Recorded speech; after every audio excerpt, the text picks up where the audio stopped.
All right, so 365 days of horsemanship, day 11.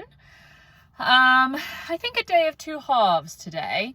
Yeah, I obviously went out yesterday for that walk, and today I'm just kind of feeling a bit overwhelmed by work pressures and outside pressures, and Mia's plaits needed doing anyway. And yesterday when I was changing Lawrence's rug, I noticed that he's got a lot of hair coming through, a lot of winter coat that's shedding. So I just thought that today I would come up and I would do Mia's mane in the field, and then I would groom Lawrence. And grooming and doing Mia's mane in the field didn't go badly, but it didn't go well. I don't know that we really connected at any point. I don't know that I really made the effort to. She did acknowledge me at one point, and I don't know, maybe I did a bad job of like talking to her because I was so focused on my task. I sort of wonder if in hindsight it might have been better to bring her up, you know, and then she comes up, she gets haltered, she eats some hay, and I do her mane, and something nice happens. Maybe that would be a better way for me to do it in the future. Potentially doing it in the field with her doesn't work so well. But, you know, it's also good to reflect on that, right? Like, I thought it would work. And it, you know, it wasn't bad. It just felt like kind of a waste of like an opportunity to connect. Like when I've had her on the yard doing her plaits before, it's been a really nice experience, and she's like been looking at me and she's like thankful, and we're connected, and it's really peaceful.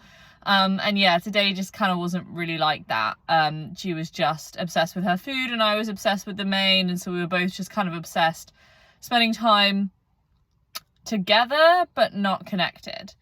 But you know, I think it's a good lesson to learn. I think next time I just want to come up and do that. I'll bring her up and I'll see if that makes a difference. Yeah, so then I went to see Lawrence, and that was really nice. Again, I was like quite focused like on my task, but it's different with him because firstly, because I was doing something that he enjoys more, something I knew that he would want, and also I know that he trusts me a bit more. So when I came over and like took the rug off straight away, and he was like, oh, I don't want you to, and I'm like, it's okay, trust me, like it's gonna be good. And then it was good. And he had a really lovely time, and he was like super itchy actually. So I was just scratching him and massaging him, and yeah, just grooming him with my hands, which was lovely. And he really enjoyed it, and I really enjoyed it, and that was really nice. I was just with him for, you know, 10-15 minutes. Yeah, so that was really nice. Definitely that works with Lawrence, and I think that probably I should spend more time grooming him, massaging him. I think he would like that. So that's nice, you know.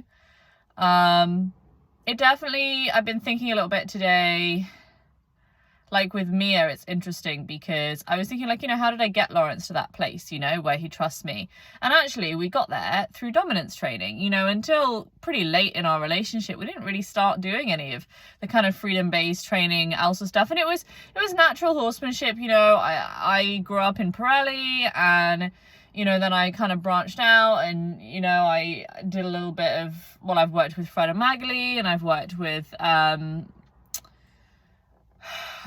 Mikey, and I've worked with Walt, Gergenschatz, Walter. I know that they're Pirelli, but, you know, they're sort of have their own specialties. And I worked a little bit with Silke, Valentine. Yeah, and I've done some science of motion, like lots of different kind of avenues, different things going on. Tick Maynard. But it's all dominance training. Ultimately, it's not, you know, it's not freedom-based passive leadership. And that kind of got me thinking that actually, like, it's okay to have dual goals, especially now that I feel recently that my timing is getting better.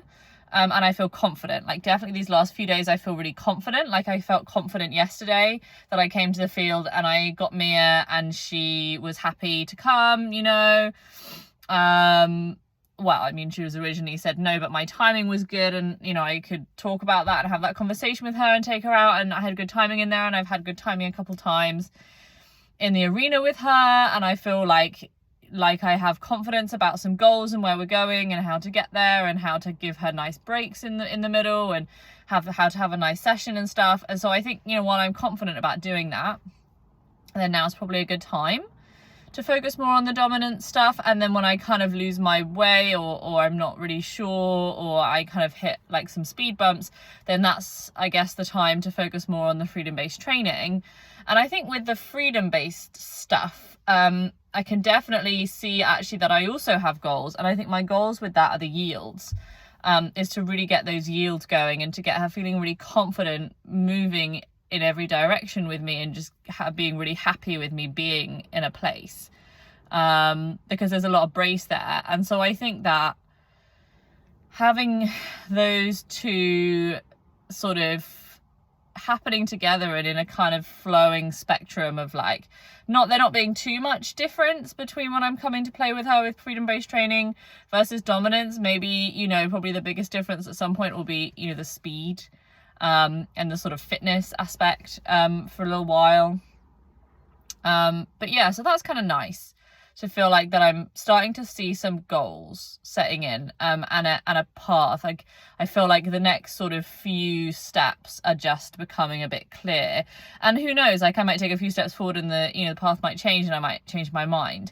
But I think that's good. I think overall I'm feeling really happy with it. I feel like today was kind of a bit of a filler session. I don't think I really achieved that much except for learning something that didn't work. But then that's okay. You know, it's okay some days that you don't get, that you're not successful and all you learn is that something doesn't work, you know, and then you take away from that and you decide what you're going to do better next time, right? Like, that's the beauty of being consistent and being here every day.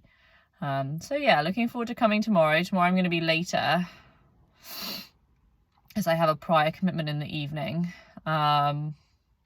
So I don't really know what my plan will be. I also am really feeling these work pressures. And that's, you know, what usually happens to me in life is I feel these work pressures and then I cave and I'm like, oh, and then I feel like I can't come, and, you know, because I don't have time. And, you know, again today, like if I'd have had all the time in the world, things probably would have been different and or better, you know, because I wouldn't be under that time pressure. But ultimately that's just something that I have to live with. That's, you know, the way my life is, and it's better to live with it and keep going than to sort of fold to it and not do anything at all, you know, which is the lesson that I kind of learned to start this project. So hopefully that will see it through. Hopefully that will show through in the decisions I'll make.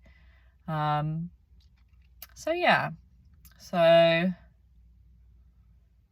I think it's going to be good. I'm not really sure what the plan is tomorrow. Maybe some freedom-based training with Mia. And maybe with Lawrence too. Maybe I'll work a little bit on his yields. Maybe I'll bring him up, see if I can halter him and, I don't know, do something nice. We'll see what the time is. Well, anyway, to tomorrow.